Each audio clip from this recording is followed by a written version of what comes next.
नमस्कार। BA part first Rajasthani साहित्य के प्रथम प्रश्न पत्र आधुनिक राजस्थानी काव्य के अंतर्गत हम द्रौपदी विनय का अध्ययन कर रहे हैं। अब तक हम इसके परिचय और मूल पाठ के कुछ अंशों का अध्ययन कर चुके हैं। अब जहाँ तक हमारा पिछली कक्षा में जो हमारा क्रम था उसके आगे से क्रम में देख रहे हैं। मैंने जब द्रौपदी विनय आपको समझाया था तब उसमें कहा था द्रौपदी उस व्यवस्था पर व्यंग करती है, उस व्यवस्था पर अपना आक्रोश व्यक्त करती है जिस व्यवस्था के अंतर्गत भरी सभा में उसके चीरहरण का प्रयास किया गया। इस रूप में वे जितने भी अव्यवस्था के कारक हैं उन सब पर करारी चोट करती, करारा व्यंग करती।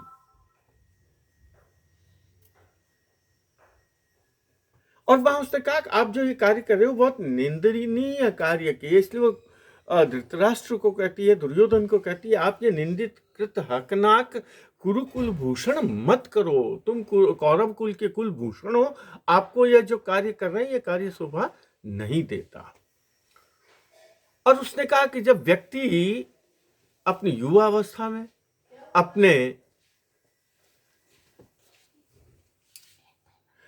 उस अवस्था में जब अपना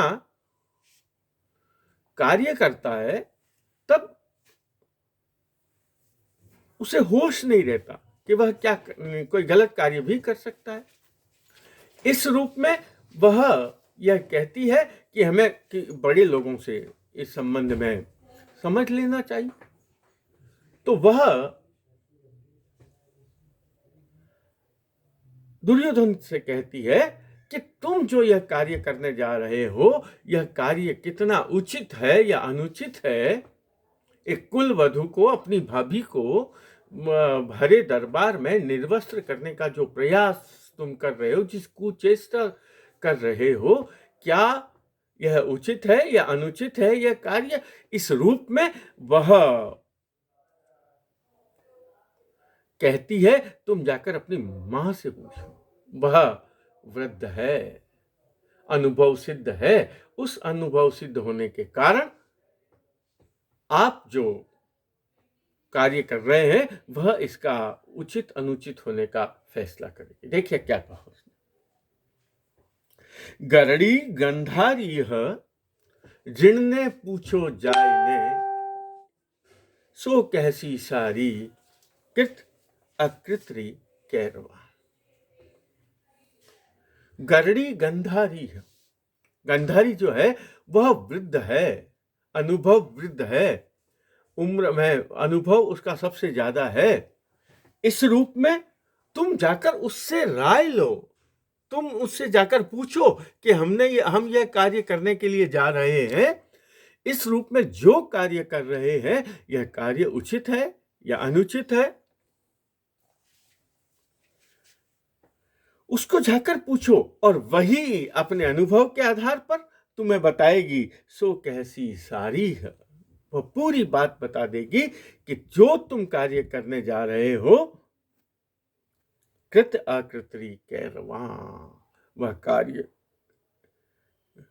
कृत्य कार्य है या अकृत्य कार्य है। कृत्य कार्य होता है जो कार्य को करने योग्य होता है, और कुछ कार्य होते हैं जिसको अकरणीय कार्य कहा जाता है। अकरणीय कार्य का अभिप्राय वह है, वह कार्य जो करने योग्य नहीं हो, न किया जा सके वह नहीं, जो कार्य करने योग्य नहीं हो और वह कार्य किया जाता है उसे अकरणीय, जो करने योग्य नहीं है। तो यह जो तुम कार्य कर रहे हो यह अकृत्य है, यह कार्य करने योग्य नहीं है या अनुचित है, तुम्हें यह कार्य नहीं करना चाहिए। तुम अपनी युवावस्था में अपने जोश में जो कुछ भी कर रहे हो, जोश में अपने होश को खो बैठे हो, ऐसी अवस्था में तुम जाओ और अपनी माँ से पूछो कि हम यह कार्य कर रहे हैं और उचित है अथवा अनुचित, इस रूप में वह आपको सब सत्य का परिचय करवा देगी। हमारी भारतीय परंपरा में कुल की पवित्रता पर बहुत जोर दिया गया, बहुत ध्यान दिया गया है, और यह माना गया है जो व्यक्ति निम्न कुल का होता है, जिसके कुल में कलुष लिया हुआ होता है, वह व्यक्ति निम्न कार्य करता है। इसीलिए हमारे यहाँ संबंधों में भी रक्त की पवित्रता पर बहुत जोर दिया गया। यहां उसी बात का संकेत किया गया है कि यहां देखिए क्या कहा, व्यास बिगाड़ियो वंश, कैरव निपज्या जैन कुल, असली वेता अंश, शरम न लेता सांवरा।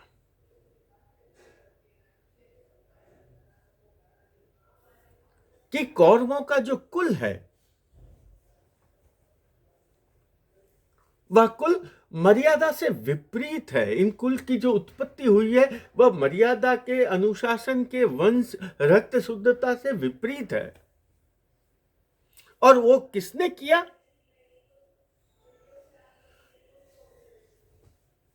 वो कृष्ण, जिसको द्वैपायन कहा गया, जो आगे चल के जिनको वेद व्यास कहा गया, व्यास कहा गया। तो वो जो व्यास हैं,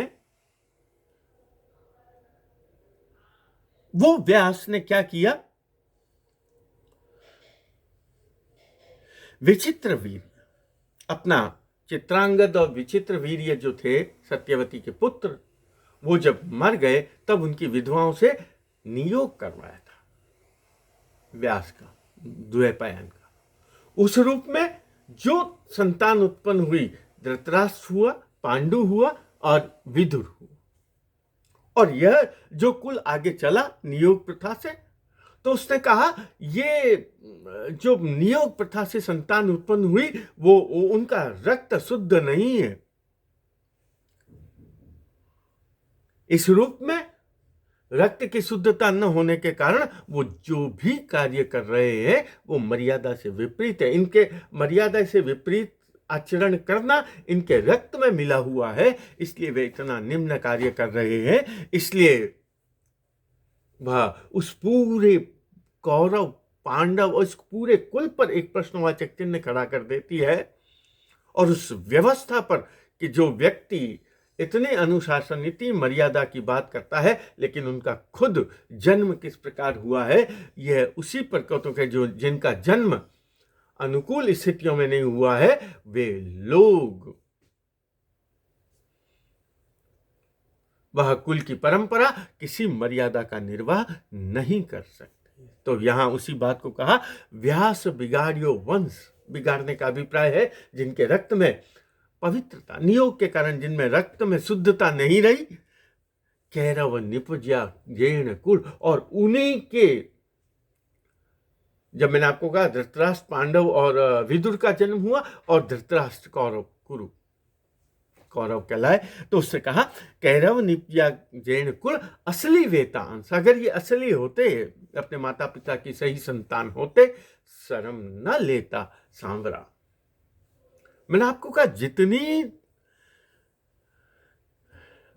सामाजिक विषमताओं का वर्णन महाभारत में है, जिसकी हम कल्पना भी नहीं कर सकते, वो सभी महाभारत में है। और जो जितनी भी अच्छाइयां बुराइयां, सभी महाभारत। तो असली वेता अंश, तो इस रूप में नियोग प्रथा का हमारे यहाँ था, लेकिन यहां तो स्पष्ट रूप से उस नियोग प्रथा का जो कुपरिणाम है वो सामने आया। असली वेता अंश, शर्म न लेता सांवरा। उसका यह दुष्परिणाम सामने आया कि वो निंदित कार्य कर रहे हैं।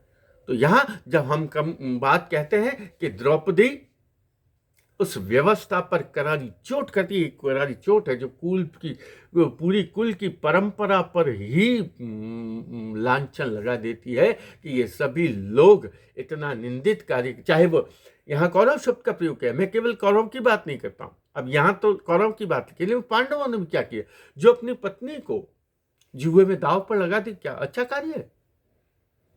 आगे आया कि जहां एक स्त्री को 5 पतियों के भरोसे छोड़ दिया, क्या वह कार्य उचित है? यदि ये कुछ उचित नहीं है तो ये कुछ भी उचित नहीं है। ऐसी अवस्था में उसका जो ये प्रश्न खड़ा करती है, वह करारी चोट करती है, वो बिल्कुल सटीक सिद्ध होती है। जहां उसने कहा, व्यास बिगाड़ियो वंश, कैरव निपजिया जैन कुल, असली वेता अंश, शर्म न लेता सांवरा।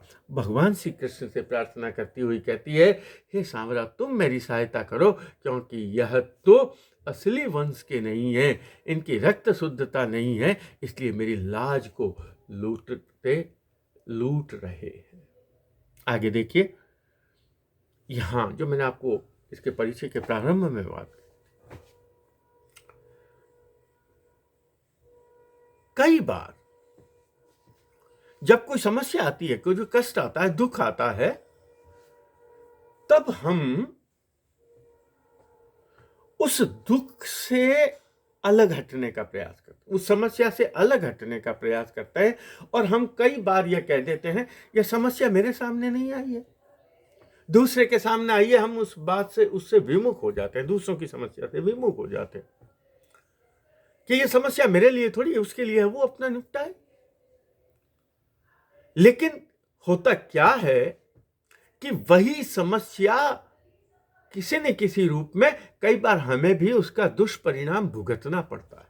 तो यहां कवि कहता है, यदि हमने उस अव्यवस्था को, वो जो समस्या आ रही थी, उसका वही निदान कर दिया होता, दूसरे की समस्या को अपनी समस्या जानकर यदि हम उसका निदान कर दिया होता, तो आज वह हमारे ऊपर यह समस्या नहीं आती। यहां इसी बात को, यहां जहां दरबार सजा हुआ था, और उस दरबार में जहां द्रौपदी का चीरहरण किया जा रहा था, वहां कौरव कुल की नारियां भी बैठी हुई थी, और वो नारियां जो द्रौपदी से ईर्ष्या करती थी, जलती थी, वो ईर्ष्या करने वाली नारियां प्रसन्न हो रही है। आहा, आज आनंद आ गया। द्रौपदी जो अब तक इतनी अपने को अभिमान घमंड करती थी, आज उसका घमंड चूर चूर होने जा रहा है, तो वो प्रसन्न होती है। उन्हीं की प्रसन्नता के भाव को, उनके हर्ष के भाव को देखकर द्रौपदी कहती है, यह पुरुष वर्ग जो है ना, वो तो नारी के प्रति दुर्भावना रखता है, लेकिन तुम नारी हो, तुम्हें नारी के लाज का, तुम्हें नारी की इज्जत की, तुम्हें नारी के शील की का महत्व पता है। इस रूप में तुम मेरी जो आज लाज लुटने जा रही है, इस लाज की पुरुष तो चाहे रक्षा करें न करें, तुम आओ और आगे आकर इस होने वाली अव्यवस्था को रोकने का प्रयास करो। लेकिन वो प्रयास करती नहीं, वो तो मुस्कुराती हंसती हैं, कुटिल हंसी हंस रही है। उन कुटिल हंसने वाली नारियों के ऊपर द्रौपदी यह कहती है कि आज यह एक भरे दरबार में एक स्त्री की लाज लुटने की एक नवीन परंपरा का सूत्रपात हुआ है, और इस सूत्रपात का कारण क्या है? मेरे पति पराजित हो गए, और जो विजित व्यक्ति है, वह विजित एक पराजित व्यक्ति की स्त्री की इज्जत के साथ, उसकी पत्नी की इज्जत के साथ खेल रहे सरेआम। आज तो मेरे पति पराजित हुए, हो सकता है आगे भविष्य में तुम्हारे पति पराजित होंगे, और वही कार्य जब वो विजित व्यक्ति तुम्हारे साथ करेंगे, तब तुम्हें कैसा अनुभव होगा। अगर तुम वो अनुभव नहीं करना चाहती हो, तो आज उठो, आज मेरी रक्षा करो। यह तो ऐसा ही कार्य है, जब हम किसी को उधार देते हैं और उधार लेते हैं, उसको वापस चुकाना पड़ता है। तो आज समझ लीजिए, यह उधार है जो इसका तुम्हें चुकाना करना पड़ेगा। और वही उधार जब हम किसी को देते हैं, वो वापस उसको, जब हम किसी को भला बुरा कहते हैं और वापस जब हमें भला बुरा कहता है, हम किसी के प्रति जब दुर्भावना रखते हैं, वह दुर्भावना वापस लौट कर जब हमारे पास आती है, हम किसी को कष्ट देते हैं और वही कष्ट हमारे पास जब लौट कर आते हैं, तब उन कष्टों को अनुभव करना हमारे लिए बहुत दुष्कर हो जाता है। इसी बात को संकेत किया है कि आज मेरे पति पराजित हुए हैं और मुझे यह दिन देखना पड़ रहा है, सरेआम मेरी इज्जत लूटी जा रही है। हो सकता है भविष्य में तुम्हारे पति पराजित हों, और यदि आपने आज इस व्यवस्था को नहीं रोका तो तुम्हारी भी इज्जत इसी प्रकार लूटी जा रही है। आज तुम जो देखकर प्रसन्न हो रही हो, यह प्रसन्नता तुम्हारे ऊपर बहुत भारी पड़ने वाली है। निर्लजी कैरव नार, देखिए निर्लज कौरव कुल की नारियों, निर्लजी कैरव नार के उभी मुड़किया करे, क्यों तुम खड़े खड़े मुस्कुरा रही हो? के उभी मुड़किया करे,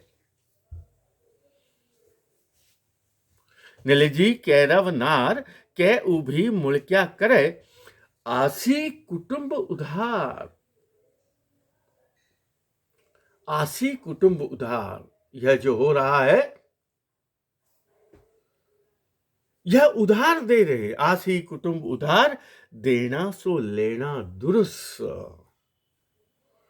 और जो आज आप हमें दे रहे हो, वह आपको वापस मिलेगा, उस समय आपके लिए यह लेना बहुत मुश्किल हो जाएगा। लेना सो देना दुरुस, वो आपके लिए बहुत मुश्किल हो जाएगा। ऐसी अवस्था में आपको बहुत मेरा रक्षा करनी चाहिए। नीलजी कैरव नार के उभी मुड़ क्या करे, आसी कुटुंब उधार। यह जो सब कुछ हो रहा है वह तुम्हारे कुटुंब पर भी लौट कर आएगा। इसलिए उस समय आपको इस बात को सहन करना होगा, जो आपके लिए बहुत दुष्कर होगा। यदि इस अव्यवस्था को यदि तुम नहीं चाहते तो आज ही इसको रोक लो। देखिए आगे बसेगा, आगे तो कह देती है, जो मेरे साथ हुआ तुम्हारे साथ भी होगा। जो अन्याय को सहन करता है, उसे देखता है, वो सहन करने वाले से भी ज्यादा उतना ही उस पाप करने वाले को जो देखता है और उसका मूक साक्षी बनता है, वह भी उतना ही पाप का भागी होता है। तो यहां वही पाप हो रहा है।